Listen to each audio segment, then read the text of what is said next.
dibacakan oleh saya, yaitu Sinta Lapisari, yang mana judulnya yaitu Dampak Stres dalam Perkembangan Otak Anak. Jurnalnya yaitu Jurnal Pendidikan Anak ini memiliki volume 4 nomor 1, tahun terbitnya yaitu 2022, halamannya 54 sampai 60. Penulisnya ada Jihadimillah, dan Najwa Hawa, serta Dewi Susanti. Tanggal saya review yaitu tanggal 5 Oktober 2025. Permasalahannya yaitu stres pada anak yang dapat menghambat perkembangan otak anak. Tujuan penelitiannya yaitu menganalisis hubungan antara tingkat terjadi stres yang dialami, misalnya stres akut, stres kronis, dan stres masa kecil, dengan perubahan neurobiologis dalam perkembangan otak.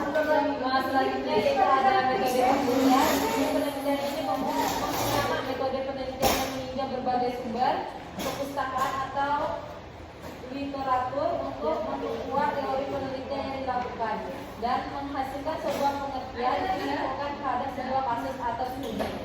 Hasil penelitiannya yaitu hasil tersebut dikatakan bahwa post-traumatic stress disorder bisa terjadi pada polisi pesisir kota sebanyak 13%, sedangkan yang pegawai pemadam kebakaran mencapai 14%.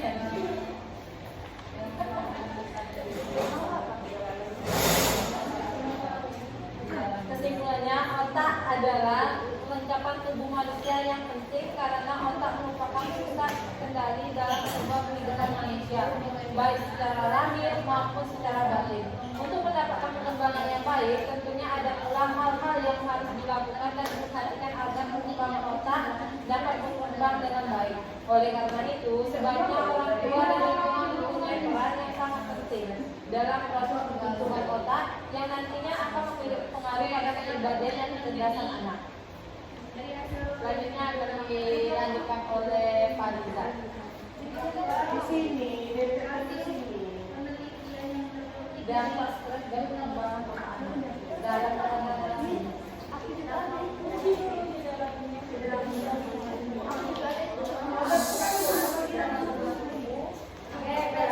Selanjutnya saya mendapat jurnal dari Jurnal Psikologi Klinis Indonesia dengan judul Kekerasan Seksual pada Anak sebagai Pemicu di Dalam Trauma. Jawab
untuk menjamin dan melindungi anak hak-haknya agar dapat hidup berkembang dan berkembang dan mengaktifasi secara optimal agar keberlangsungan dan kemanusiaan serta mendapatkan perlindungan dari kekerasan dan diskriminasi.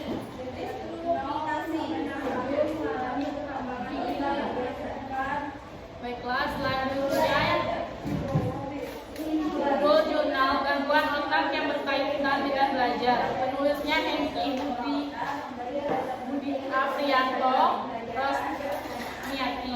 Tahun terbit 2025. Volume dan edisi jurnal volume 5 nomor 1.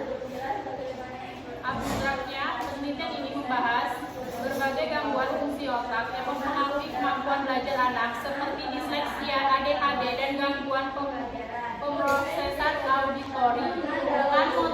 Dengan metode systematic literature review, penelitian ini menelaah hasil riset neuroscience dan pendidikan untuk memahami hubungan antara kerusakan otak dan kesulitan belajar. Hasilnya menunjukkan bahwa gangguan pada lobus frontal, parietal, serta area bahasa, Broca dan Wernicke berdampak pada perhatian, bahasa, dan memori anak. Selanjutnya pendahuluan. Belajar meletakkan kerjasama berbagai bagian otak.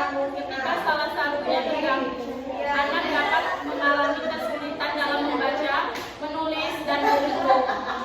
Penelitian ini bertujuan mengidentifikasi jenis gangguan otak yang paling mempengaruhi proses belajar anak.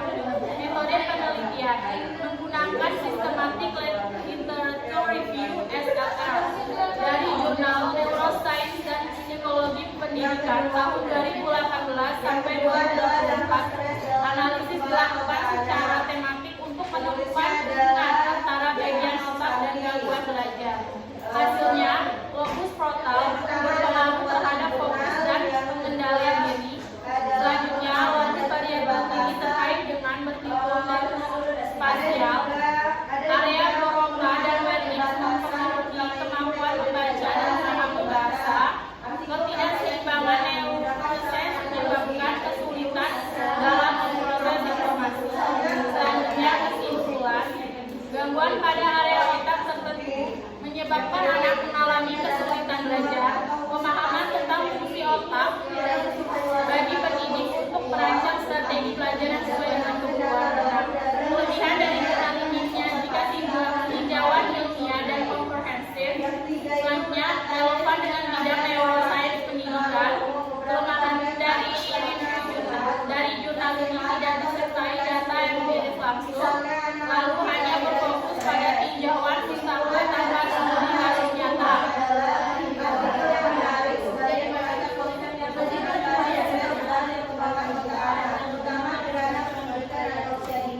Meskipun demikian, kritik akademikis Selanjutnya yaitu review jurnal dengan judul dampak pada rulis terhadap perkembangan emosional dan psikologis anak ini.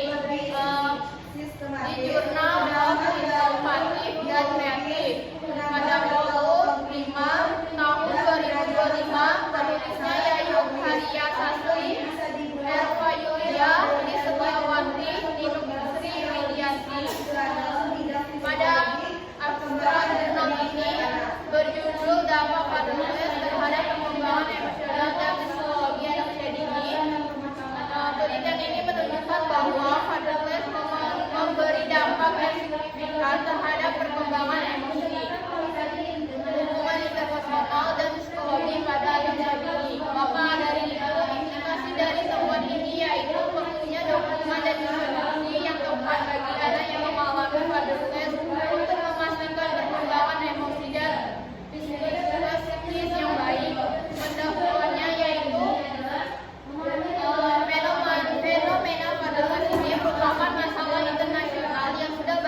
dari atas Biro Pendidikan dan Riset.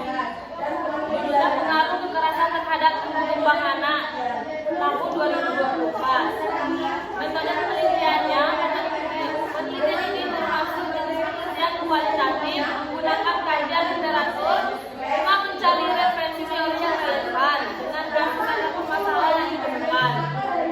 Penelitian kualitatif adalah penelitian yang memahami fenomena mengenai apa yang dialami subjek penelitian secara menyeluruh dengan cara deskripsi dalam bentuk kata-kata serta bahasa. Hasil penelitian ini menyatakan kekerasan terhadap anak adalah tindakan kekerasan secara fisik, seksual, penganiayaan emosional, dan pengabaian terhadap anak. Di Amerika Serikat, Pusat Pengendalian dan Penindakan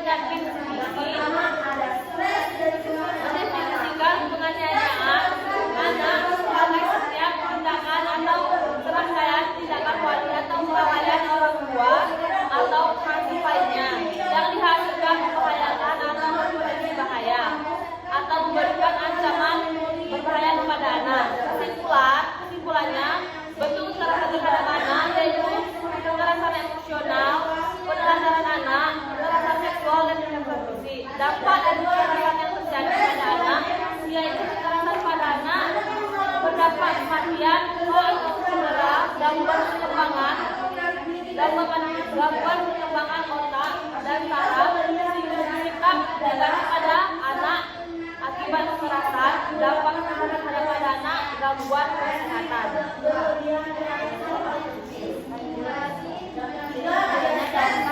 Tindakan terhadap kerusakan otak dan perilaku anak. Volumenya 8 nomor 3 halaman 2614 sampai 6347 pada tahun 2025. Penulisnya Silvi Febrianti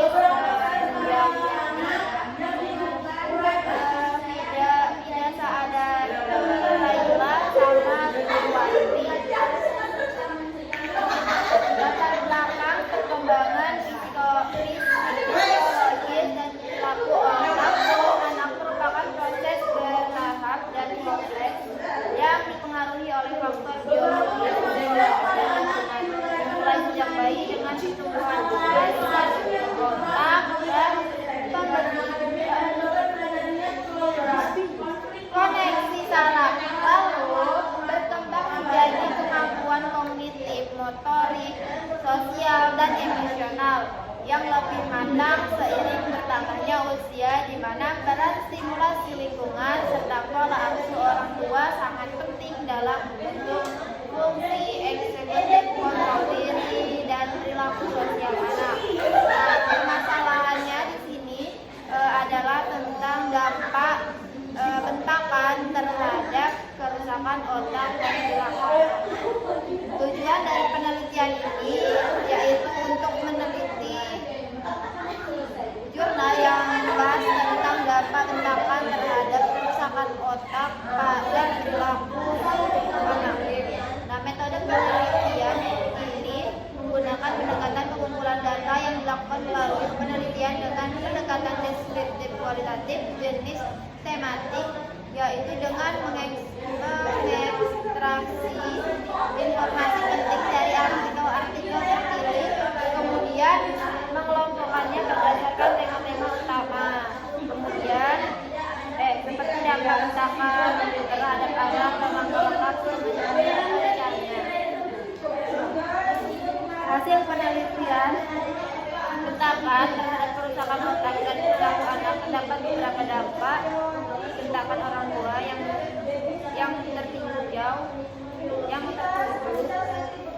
kepada mereka. Bentakan terhadap anak dapat menyebabkan risiko gangguan kognitif seperti gangguan memori dan kesulitan akademik, gangguan emosi, kecemasan, stres, depresi, trauma, penurunan kepercayaan diri, serta gangguan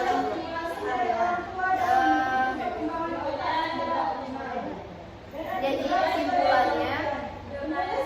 kesimpulan dari penelitian ini bahwa terdapat beberapa dampak bentakan orang tua yang tertuju kepada anak mereka. Bentakan terhadap anak dapat menyebabkan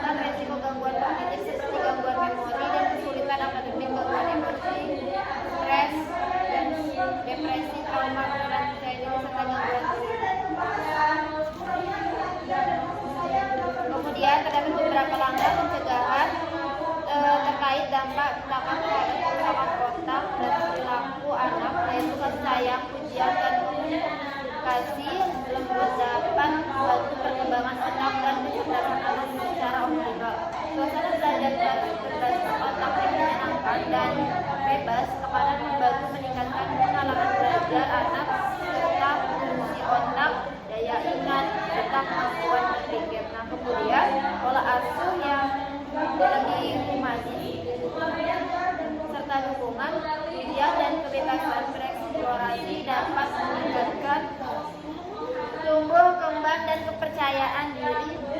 Kemudian intervensi